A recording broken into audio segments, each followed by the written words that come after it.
Assalamualaikum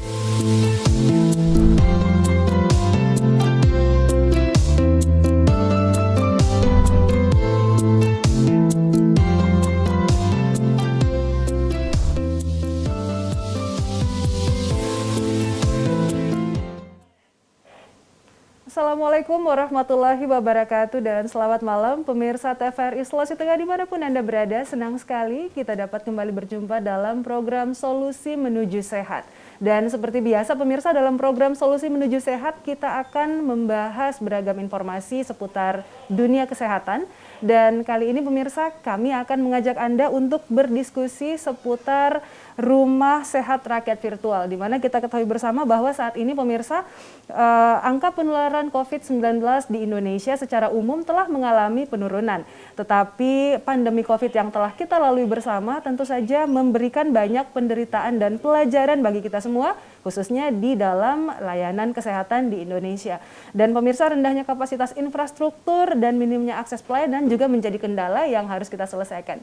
Dan di studio kami pemirsa telah hadir dua orang narasumber dari relawan lapor COVID-19 sekaligus dari Roa Jaga Roa. Di studio kami hari ini telah hadir Bapak Nudin Lasahido. Kita sapa beliau. Assalamualaikum Bapak. Waalaikumsalam, selamat malam.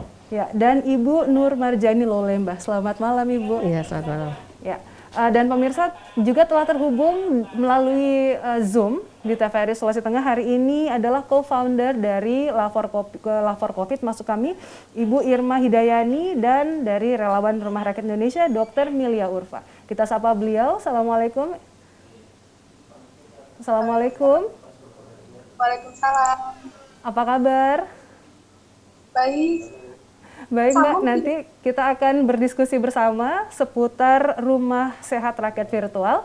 Dan kami akan menyapa narasumber yang pertama, yaitu Bapak Nudin. Beliau adalah salah seorang founder dari Relawan Roa Jaga Roa yang memang sejauh ini maksud kami menjadi relawan yang paling concern dalam menangani persoalan COVID-19 di wilayah Kota Palu dan sekitarnya.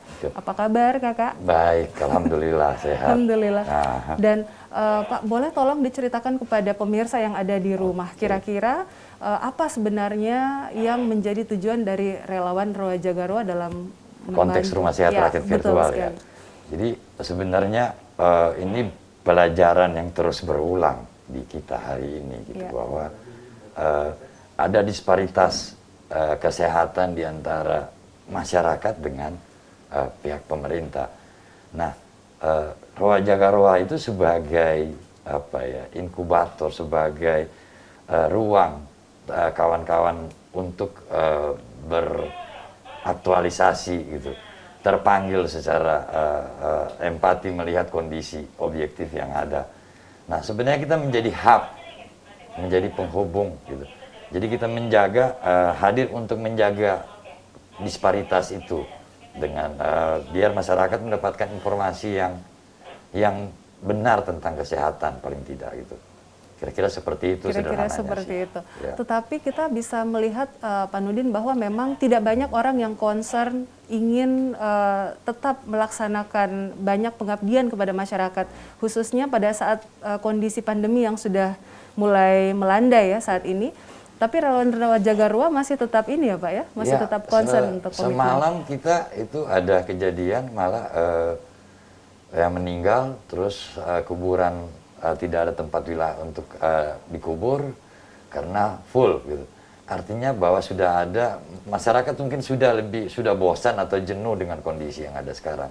Nah, artinya kalau kita tidak hadir untuk memberi semangat, siapa lagi yang akan melakukan itu, bahwa kita ini masih dalam kondisi yang belum baik-baik banget gitu. Artinya kita memang masih harus tetap mengingat bahwa pandemi ini melandai tetapi belum berakhir, seperti itu. Betul, kira-kira seperti itu, Mbak Widya. Ya, dan merawat semangat untuk tetap memberikan pengabdian kepada masyarakat itu adalah hal yang memang harus tetap dipelihara, seperti itu. Ya. Dan kemudian kita ke Ibu Nur Marjani Lolembah. Kenapa kemudian saat ini tergerak untuk memperluas gerakan ini dengan bergabung dengan lebih banyak pihak dalam menanggulangi persoalan COVID di wilayah Sulawesi Tengah? Di awal memang Roa Jaga Roa kemudian mendapat empati dan simpati dari banyak pihak ya. sehingga akhirnya begitu banyak yang ikut kemudian dengan aksi-aksi yang dilakukan. Nah, kemudian ternyata yang menjadi masalah kita bukan hanya COVID, tetapi banyak masalah kesehatan lain yang sebenarnya belum selesai, dan banyak masyarakat juga yang sebenarnya sangat awam. Nah, kemudian kita akhirnya diajak bergabung dengan lapor COVID awalnya ya, yang kemudian itu juga tersambung dengan Rumah Sehat Rakyat Virtual yang di Jakarta. Pada saat COVID melanda, memang benar bahwa saat itu semua orang terpaku dengan informasi terkait COVID, tapi sebenarnya juga ada penyakit lain yang juga sebenarnya masyarakat juga butuh edukasi terkait kesehatannya, terkait bagaimana mengantisipasi penyakitnya dan lainnya, sehingga kami berpikir bahwa dengan situasi Sulawesi Tengah yang jarak kabupatennya jauh gitu kan, kemudian susah diakses. Nah, kami berpikir bahwa memang masyarakat butuh untuk ada komunikasi langsung secara virtual dengan ahli-ahli kesehatan terkait dengan kondisi kesehatan yang mereka alami gitu.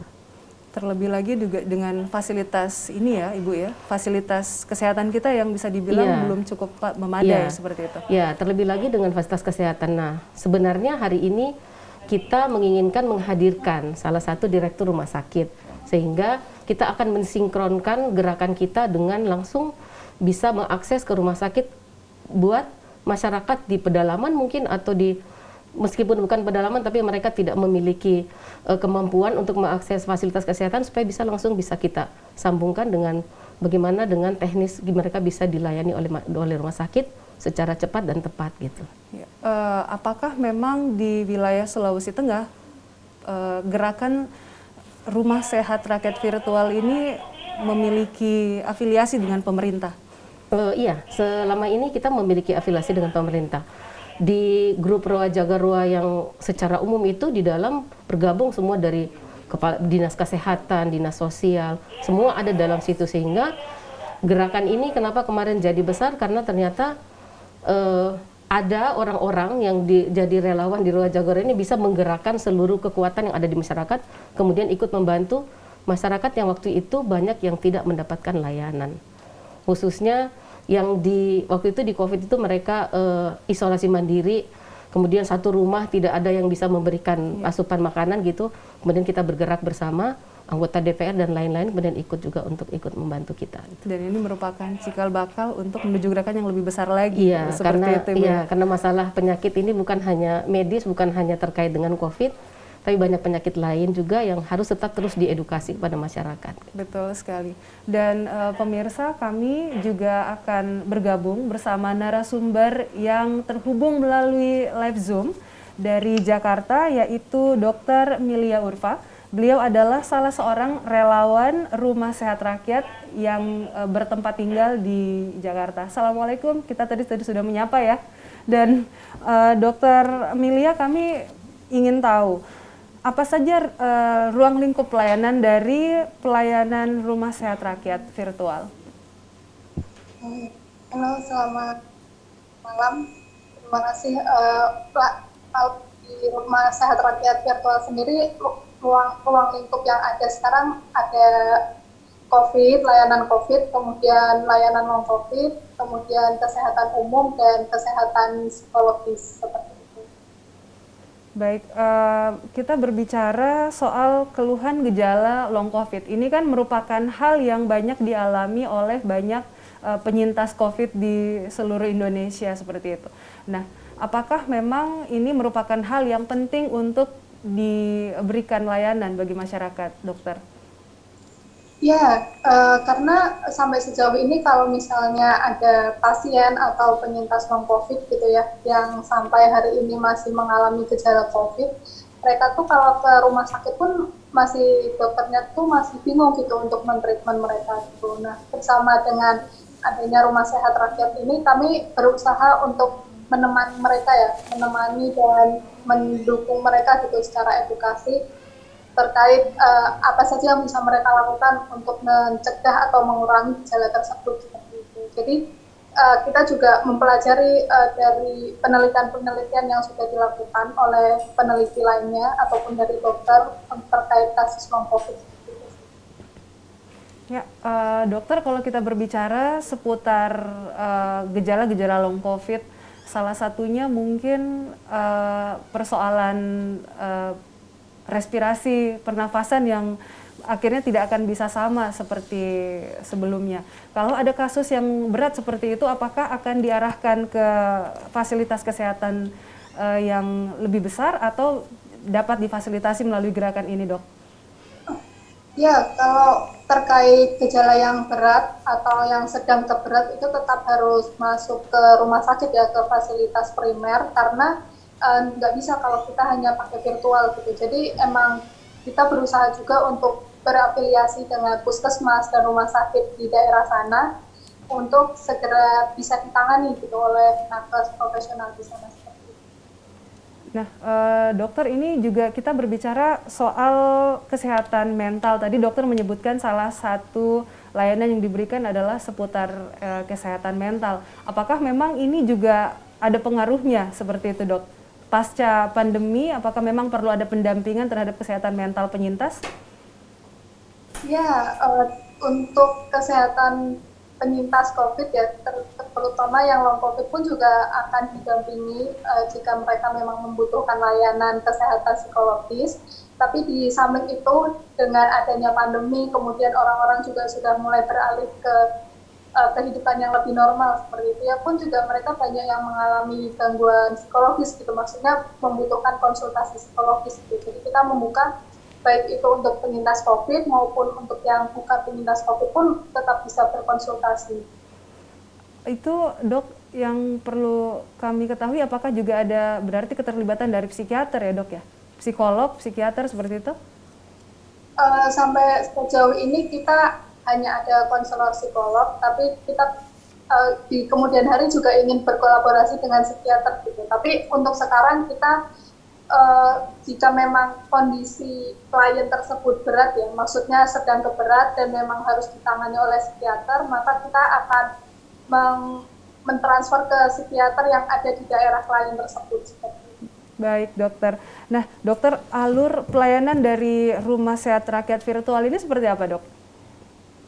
Untuk alurnya sendiri kita pakai WhatsApp sebenarnya, jadi untuk memudahkan warga, jadi tidak pakai aplikasi, jadi lewat WhatsApp, kemudian nanti akan diterima oleh admin seperti di rumah sakit ya. Kalau kita masuk rumah sakit kan harus registrasi di admin, setelah dicek pendataan si pasien atau klien tersebut, nanti akan langsung masuk Bangsal sesuai dengan kebutuhan layanan dia. Misalnya dia COVID, nanti akan masuk ke Bangsal COVID, kalau dia long COVID akan masuk long COVID, kemudian akan dicek oleh nakes setiap harinya sampai dia bisa dinyatakan sembuh seperti itu.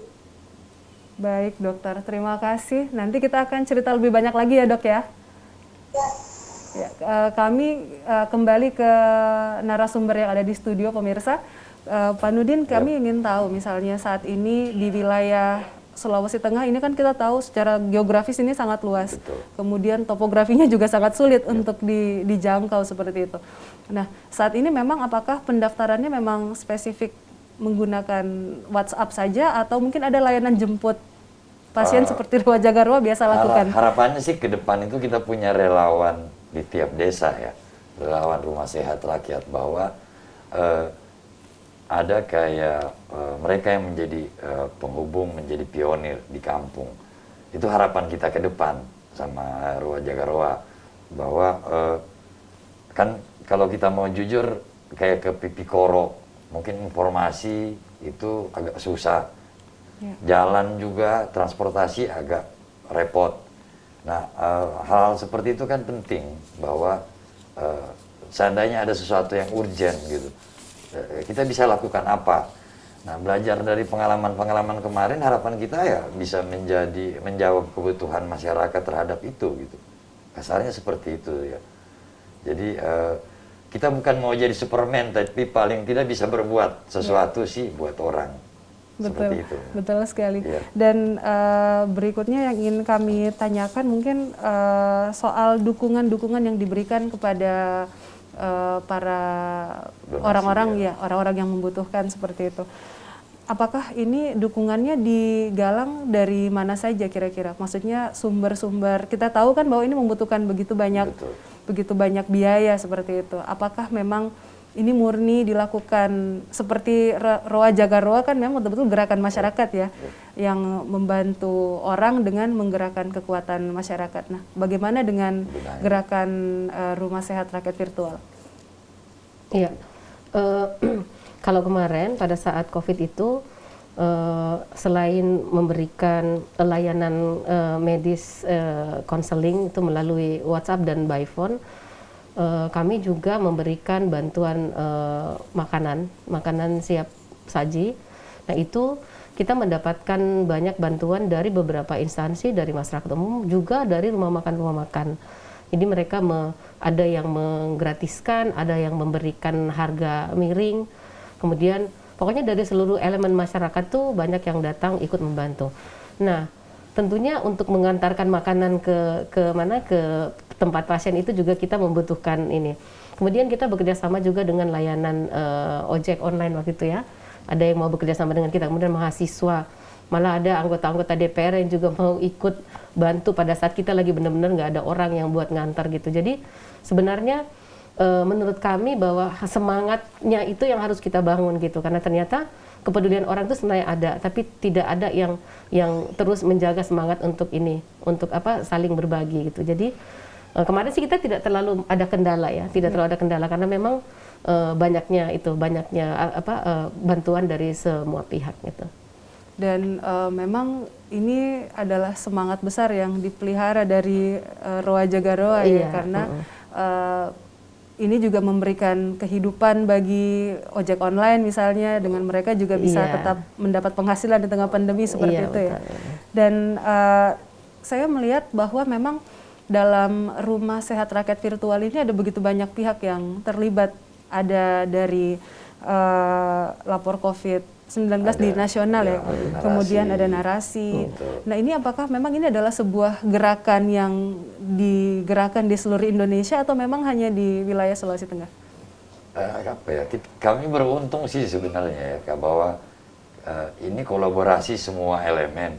Nah kebetulan aja kita di daerah gitu, jadi bisa berkontribusi buat perbaikan kesehatan di negeri ini.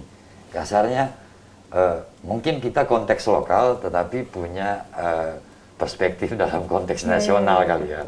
Jadi kita diberi ruang oleh kawan-kawan di Jakarta, lapor COVID dan lain-lain. Ayo untuk bagaimana menggagas sebuah konsep telemedicine gitu, telehealth. Seperti itu kira-kira sih.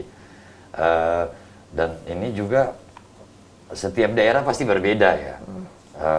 Kondisi kita, kondisi di Jawa yang sudah bisa tersambung dengan komunikasi, di kita pasti beda konteksnya. Makanya Rumah Sehat Rakyat ini pasti akan bergulir sesuai dengan kebutuhan di tiap lokalitas. Saya pikir seperti itu. Berarti memang ini konsepnya adalah mendekatkan masyarakat dengan layanan kesehatan seperti itu. Dan ini juga menjadi sebuah tantangan tersendiri buat kita di Sulawesi Tengah ya, karena kan ada bermacam keterbatasan jika dibandingkan dengan kondisi di Pulau Jawa seperti itu. Nah sejauh ini apakah memang selama layanan ini diluncurkan di awal tahun ya kalau tidak salah Ibu ya? Tahun lalu ya? Awal tahun 2022. Sejauh apa yang sudah kendala seperti apa yang sudah pernah dialami oleh teman-teman relawan Rumah Sehat Rakyat Virtual di Sulawesi Tengah? Sebenarnya itu bukan kendala ya, tapi memang ada beberapa hal yang unik dan lucu yang teman-teman temui di lapangan. Seperti misalnya pada saat mengantarkan sembako atau paket makanan ke salah satu rumah yang terdeteksi katanya ada pasien. Ternyata nggak ada orang, tapi justru tetangganya juga kena, tapi kita tidak dapat datanya. Akhirnya bahan itu akhirnya diserahkan ke tetangga. Jadi kita justru mendapat banyak pasien-pasien baru pada saat turun gitu.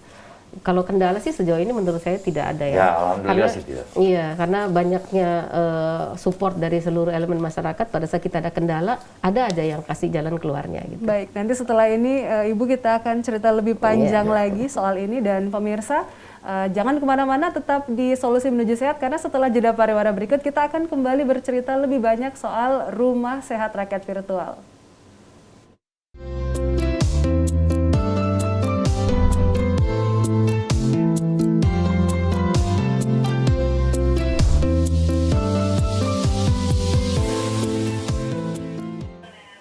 Ya, pemirsa, terima kasih Anda masih tetap bersama Solusi Menuju Sehat, dan kali ini kita masih dalam pembahasan seputar Rumah Sehat Rakyat Virtual. Nah, di studio kami pemirsa juga tadi kita telah bercerita bersama dengan Dr. Milia Ulfa, dan kami akan kembali berdiskusi dengan Dr. Milia Ulfa. Dokter, masih ada, Dok? Ya, dokter, kami ingin tahu, Dok, ini kan gerakan yang sudah dilakukan secara nasional, bukan hanya di Sulawesi Tengah gitu kan, ada di beberapa daerah lain yang mungkin berbeda-beda kondisi dan situasi yang dihadapi. Nah, boleh tolong diceritakan kepada pemirsa TVRI Sulawesi Tengah, Dok, apa-apa saja sih sebenarnya hal-hal yang terjadi di daerah-daerah lain selain di Sulawesi Tengah? Oke, mungkin kalau untuk sampai saat ini RSR kita bekerja sama dengan 7 wilayah lainnya ya, selain di Sulawesi Tengah, ada di Sulawesi Selatan, di Lombok, di Jawa Timur, di Jogja, di Riau, dan lain sebagainya gitu. Di tiap daerah itu berbeda-beda, jadi kalau misalnya di Palu ya, kalau kita ngobrol sama teman-teman Roa itu, ada desa yang sampai hari ini belum masih terkendala dengan sinyal seperti itu. Mungkin kalau seperti di Riau gitu ya. Kalau di Riau itu kondisinya mereka memang tanahnya gersang, yang itu menyebabkan sering terjadi kebakaran hutan yang kemudian menimbulkan penyakit lainnya gitu ya, yang khusus yang menyerang warga di sana gitu. Kemudian di daerah yang lain pula juga itu ada kondisi lingkungannya itu kan berbeda-beda, dan fasilitas yang ada di sana pun juga beda-beda gitu. Jadi apa yang bisa kita bantu di sana pun itu menyesuaikan di daerah-daerah tersebut. Kalau kita di Sulawesi Selatan gitu ya, karena di sana kita bermitra dengan sekolah perempuan, jadi itu kita memang memfokuskan untuk bekerja sama dengan ibu-ibu di sana gitu. Jadi kesehatannya lebih ke kesehatan perempuan dan keluarga. Seperti itu sih. Artinya dokter, ini juga gerakan yang cukup fleksibel ya, Dok? Artinya tidak hanya terpaku pada gerakan yang berhubungan dengan COVID-19 ya, Dok? Ya, karena kita ingin kembali lagi ke awalnya kita ingin memudahkan masyarakat untuk mengakses layanan kesehatan seperti itu. Artinya memang semangatnya dari awal ini memang mendekatkan pelayanan seperti itu. Ya. Dan dokter, kami ingin tahu juga, Dok, saat ini misalkan gerakan seperti ini juga apakah ada kucuran dana yang diberikan ke daerah-daerah? Untuk itu kami melalui dengan organisasi di lokal gitu ya. Tapi sebenarnya kalau kita melihat di Kementerian Kesehatan pun juga sekarang ada program DTO namanya Digital Transformasi Office, yang dimana mereka juga ingin berpindah ke digital ya, maksudnya ke kesehatan itu agar mudah diakses oleh masyarakat gitu. Jadi nanti kita juga akan bekerja sama dengan mereka seperti itu untuk bagaimana biar puskesmas gitu ya, karena kan Kementerian Kesehatan itu membawahi puskesmas, jadi bisa ada dukungan dana langsung dari pemerintah seperti itu. Tetapi saat ini, Dok, dana yang diberikan, bantuan yang diberikan ini masih dana dari luar bantuan pemerintah ya, Dok? Ya. Betul, baik-baik. Dan dokter, ini Dokter Milia mungkin sudah banyak berkeliling ke daerah-daerah yang menjadi mitra kerjasama dari relawan COVID, Dok? Sampai sejauh ini kita masih lewat virtual seperti ini sih. Jadi belum ada kesempatan untuk bertemu langsung. Baik, dokter. Nah, pemirsa, kita akan kembali berdiskusi dengan narasumber yang ada di studio. Tadi saya menyapa narasumber langsung seperti itu ya, Kak? Enggak lah. Memang seperti itu, pemirsa, kalau kita memiliki kalau kita berdialog lewat Zoom juga mungkin feel-nya tidak begitu terasa ya Kak ya. Dan kita ke Bapak Nudin. Yap. Nah, Pak Nudin, ini saat ini kan program ini merupakan program-program jangka pendek. Jangka panjang apa yang ingin dicapai? Nah, harapannya sederhana bahwa masyarakat itu nggak ada problem lagi. Kesehatan itu nggak menjadi problem gitu. Karena itu menjadi kebutuhan dasar. Nah, keberadaan kita ini karena kesehatan itu masih menjadi sebuah problem bagi masyarakat. Nah, kita tidak mungkin ada ketika itu bukan sebuah masalah. Nah, paling tidak begini, harapan kami bahwa di setiap desa itu ada relawan-relawan kesehatan yang memang betul-betul peduli terhadap problem di masyarakat. Sederhana seperti itu aja sih kita. Paling tidak masyarakat mempunyai akses informasi dan layanan dasar terhadap kesehatan. Itu poinnya sih. Baik, dan tadi kan sudah sempat disebutkan oleh Dokter Milia juga bahwa saat ini pemerintah juga mulai bertransformasi dengan konsep digital transform office ini. Nah, apakah ini juga menjadi ruang yang akan disentuh oleh teman-teman relawan Rumah Sehat Rakyat Virtual? Sebenarnya sederhana bahwa kita ini membackup. Jadi kita nggak ada yang superior dalam hal ini barangkali ya. Tapi jadi semua pemerintah punya posisi, kita punya posisi. Jadi semua kita saling mengisi gitu. Bukan berarti bahwa pemerintah tidak maksimal, mungkin sudah maksimal, tapi dengan keterbatasan. Mungkin kita hadir dalam konteks itu, mungkin seperti itu sih kalau saya. Ya, dan Ibu Nur Marjani, kami ingin tahu lebih lanjut soal apakah juga saat ini ada konsep pemberian bantuan sembako bagi pasien-pasien yang isoman. Saat ini apa masih ada orang yang isoman ya? Kalau saat ini tidak ada. Sudah tidak ada lagi ya? Karena waktu itu kan kita memang membuka akses, kemudian masyarakat yang melapor langsung ke kita gitu. Tapi kita tidak menutup diri jika misalnya masih ada masyarakat yang kemudian menyampaikan informasi ke kita terkait dengan yang membutuhkan bantuan itu, tentunya akan kita sikapi dengan beberapa aktivitas yang bisa memudahkan mereka untuk ini. Saya lanjut sedikit tadi terkait dengan program kedepannya. Sebenarnya kalau pemerintah sudah kemudian juga ikut bertransformasi secara virtual untuk layanan medis, itu sangat baik. Tapi memang karena kita adalah komunitas masyarakat umum gitu, kita biasanya memang ikut melengkapi saja. Nah, kemarin kita sempat berpikir, dan itu sudah kita sempat diskusikan juga dengan beberapa tim medis, termasuk dokter kepala rumah sakit Sigi waktu itu ya, bahwa di daerah-daerah yang agak terpencil ini kemudian bagaimana caranya mereka jika tidak ada sinyal kemudian ingin berkomunikasi secara WhatsApp dengan teman-teman di Rumah Sehat Rakyat Virtual yang di Jakarta. Nah, kita kemarin kemudian akhirnya berpikir dengan beliau bagaimana, karena di setiap puskesmas atau posyandu atau pustu gitu biasanya kan ada waktu-waktu tertentu mereka masyarakat untuk berkumpul di sana. Nah, kemungkinan kami akan memediasi mereka dengan melakukan komunikasi di saat itu. Jadi bisa kita kemudian dengan relawan di daerah setempat mengumpulkan masyarakat yang memang ingin memberikan keluhan mereka terkait dengan layanan medis, kemudian kita yang akan memediasi mereka untuk berkomunikasi dengan Rumah Sehat Rakyat Virtual yang ada di Jakarta gitu. Karena memang sampai saat ini layanan medis itu memang kita komunikasikan dengan mereka yang di Jakarta gitu. Berarti dokter yang menangani ini adalah dokter-dokter yang bertempat di Jakarta Teman-teman yang ada di seperti Jakarta, itu ya. iya. Nah, bagaimana dengan layanan pemberian obat? Misalkan harus ada obat yang diberikan, apakah ini juga termasuk hal yang itulah mengapa sampai kita harus mensinkronkan gerakan ini dengan puskesmas, dengan rumah sakit, maupun sebenarnya kita justru mimpinya juga dengan apotek-apotek yang memang apotek itu yang mungkin dia juga adalah, saya tahu bahwa banyak teman-teman yang ada di bisnis kesehatan khususnya apotek itu juga punya kepedulian terkait dengan itu. Kita ingin mensinkronkan juga sehingga jika ada yang memang masyarakat butuh, kemudian kita bisa langsung menyampaikan melalui jalur komunikasi yang sudah kita bangun sistemnya dengan Rumah Sehat Rakyat Virtual Jakarta gitu. Ya, sejauh ini respon dari pemerintah daerah menanggapi gerakan ini seperti apa? Cukup baik, Cukup baik dan sangat mensupport ya. Ya, bahkan kita kemarin tuh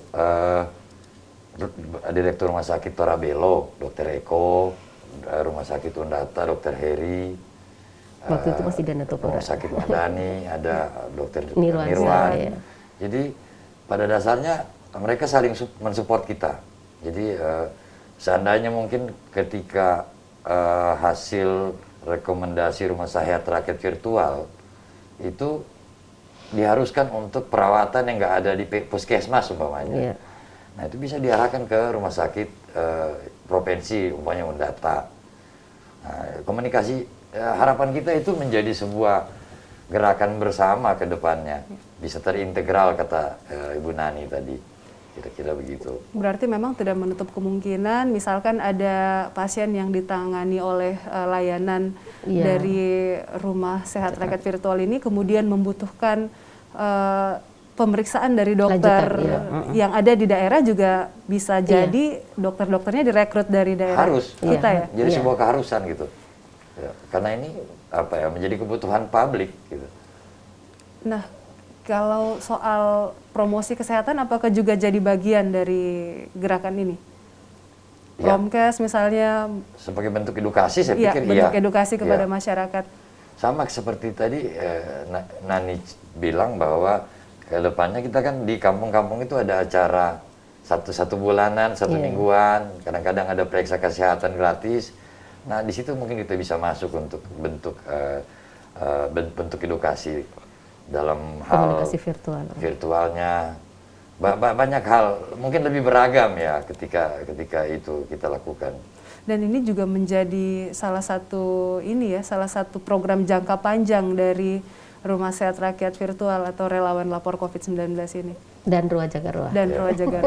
Dan memang sebenarnya yang cukup menarik dari Roa Jagarwa ini memang karena kekuatannya ada di gerakan ini ya, gerakan masyarakat gitu. Jadi karena memang mungkin tidak begitu banyak yang berpikir bahwa masyarakat juga harus mengambil bentuk partisipasi bagi masyarakat yang lain. Nah, sejauh ini bagaimana dengan respon masyarakat terhadap gerakan ini? Apakah mungkin pasti ada banyak cerita ya pada saat kita datang membantu orang yang membutuhkan, itu pasti kan ada perasaan mengharu biru mungkin seperti itu. Ya, kalau kita mau bilang kan sederhana, bahwa ada ucapan terima kasih dengan senyum, ada dengan surat, ada dengan puisi, dan ada dengan doa. Banyak hal yang kadang di luar ekspektasi kita. Kadang mereka menjadi relawan, ikut, saya mau gitu, hadir untuk membantu. Di kita Roa Jagarwa itu nggak ada ketua loh. Seperti itu ya? Yang ada itu senior sama junior volunteer. Jadi ketika, ini ada nih yang menjadi masyarakat butuh di Mamboro, siapa yang siap? Ya kadang ada, kebetulan salah satu relawan itu staf khusus menteri. Ya, dia bahkan pernah menjadi kurir, membawakan makanan. Ada wakil ketua DPR, dan bagi kita nggak ada sekat sih, nggak ada sekat. Kau siapa atau kau punya apa? Gitu. Selama rakyat membutuhkan, publik membutuhkan, ya dan kita punya waktu, kita harus hadir. Ya itu kita harus hadir untuk melayani itu gitu. Itu poinnya sih. Program lain dari Roa Jagarwa saat ini apa kalau boleh tahu, Pak? Misalnya jangka waktu ke depan atau beberapa waktu yang akan datang, misalnya kan kalau tidak salah dulu juga sempat banyak concern mengurusi penyintas pasca bencana kemarin. Oh iya. Nah kalau gerakan-gerakan lain yang sedang kira-kira dicanangkan ingin dilakukan oleh Roa Jagarwa ada? Relawan kampung itu? Iya, kita lagi fokus dengan ini, sebenarnya lebih ke fokus ke karena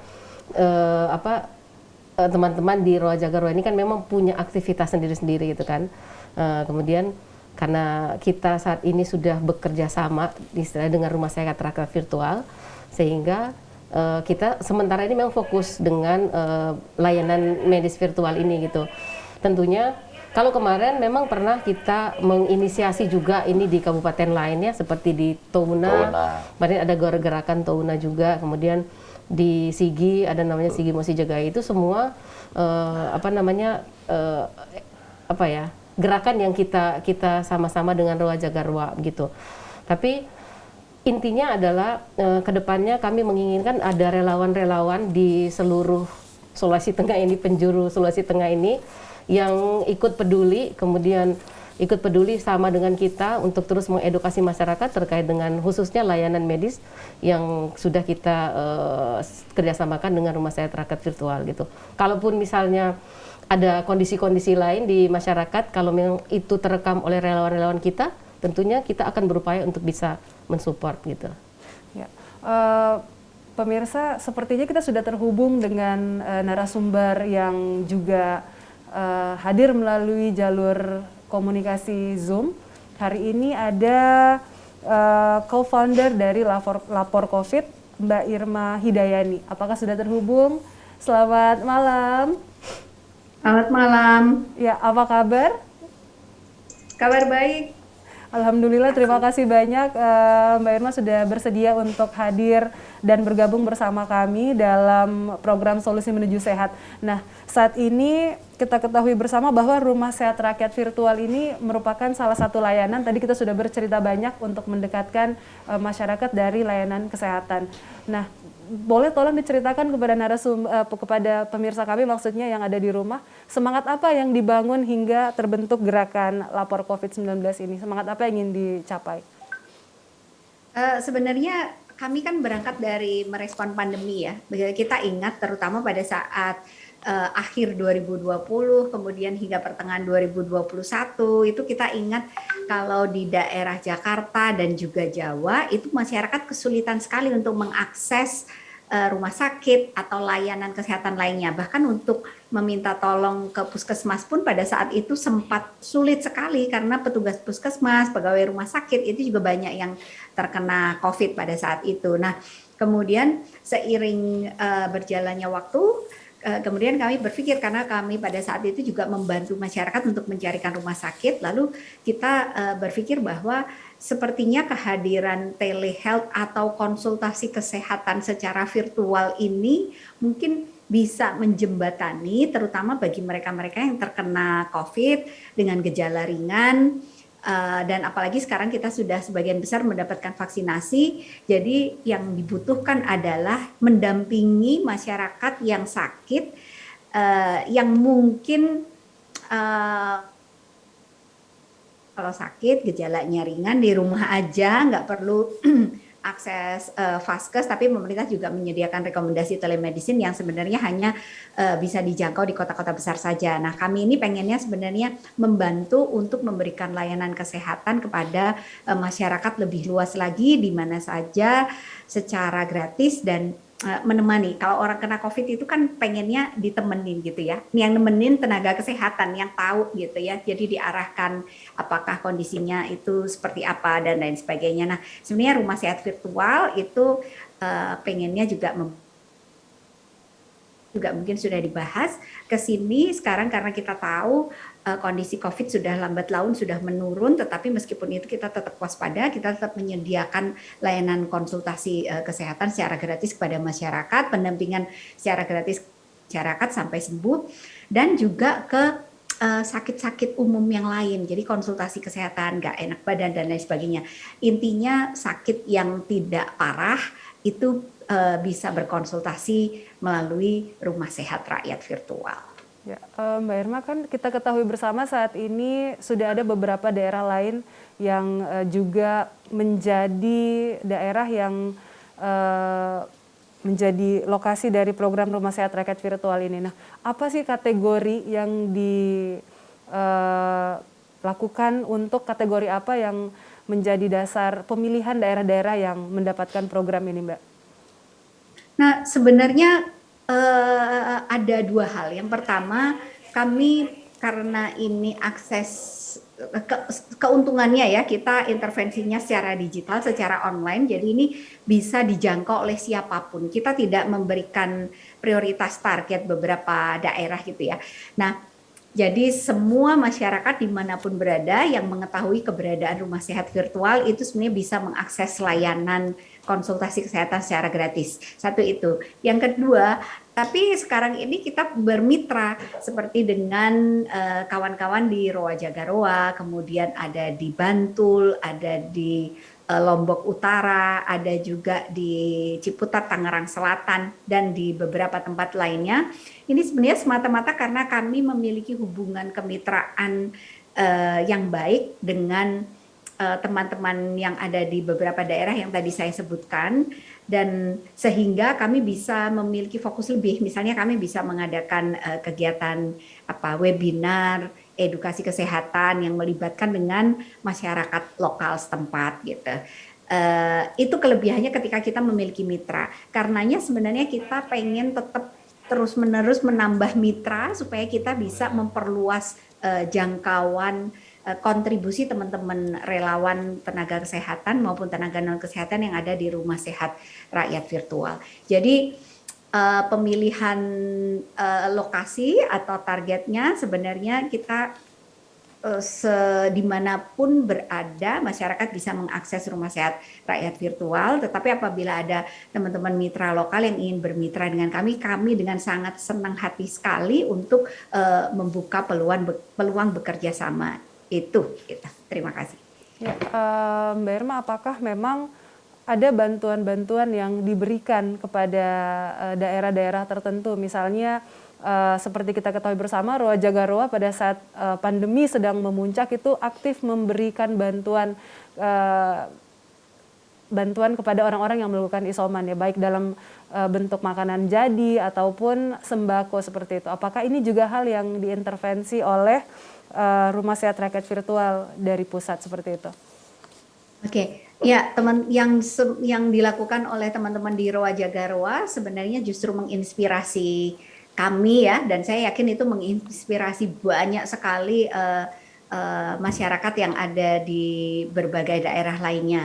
Nah, sebenarnya itu adalah bagian yang ingin kita pertahankan ya. Jadi kami itu juga bekerja sama dengan kitabisa.com yang dimana bagi yang membutuhkan itu kita menyediakan paket, kalau dulu paket isoman gitu ya. Nah kalau sekarang ini mungkin kita harus memodifikasi juga ya, melihat situasinya yang tepat itu intervensinya apa. Tetapi sebenarnya intinya gini, apapun yang bisa meringankan sesama dan yang kita mampu untuk berbagi, kita akan upayakan itu untuk berbagi, dan kita membuka kemungkinan untuk melakukan itu ke depan. Artinya tetap melanjutkan ini ke depan maksudnya. Ya. Baik Mbak Irma. Artinya tidak menutup kemungkinan justru malah program dari Roa Jagaroa dari Sulawesi Tengah bisa direplikasi ke daerah lain ya Mbak ya?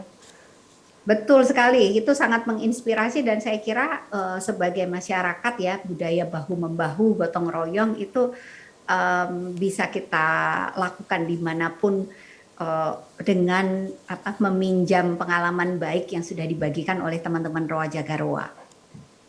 Harapan dari Mbak Irma sendiri kira-kira misalkan untuk gerakan seperti ini di Sulawesi Tengah ke depan akan seperti apa Mbak?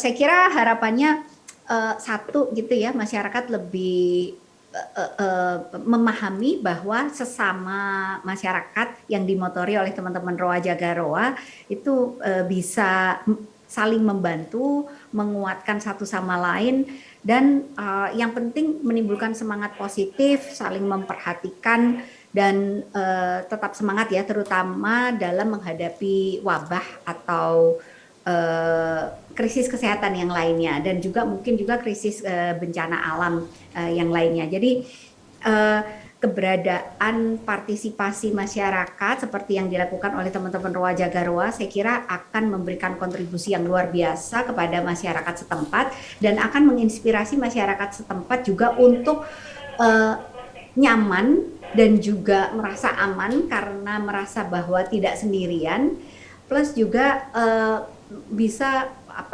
budaya menolong dan lain sebagainya ini bisa dilestarikan dan bisa diperluas, menular, mewabah ke masyarakat luas lainnya yang mungkin belum tergabung dalam Roa Jaga Roa. Baik, terima kasih Mbak Irma. Ini adalah hal yang sangat berharga bagi kami di Sulawesi Tengah dan mungkin di daerah-daerah lain yang juga sedang masih terus membenahi daerahnya pasca terjadi pandemi di Indonesia. Dan pemirsa, itu tadi diskusi kita bersama Mbak Irma menjadi penutup dari program Solusi Menuju Sehat. Harapan kami adalah tentu saja nantinya gerakan-gerakan seperti ini tetap terus terawat semangatnya yang paling utama ya Pak Nudin ya, Ibu Nania. Dan memang kita juga nanti akan kembali berjumpa dalam program Solusi Menuju Sehat berikutnya. Kami pamit, terima kasih. Wabillahi taufiq wal hidayah. Wassalamualaikum warahmatullahi wabarakatuh dan selamat malam.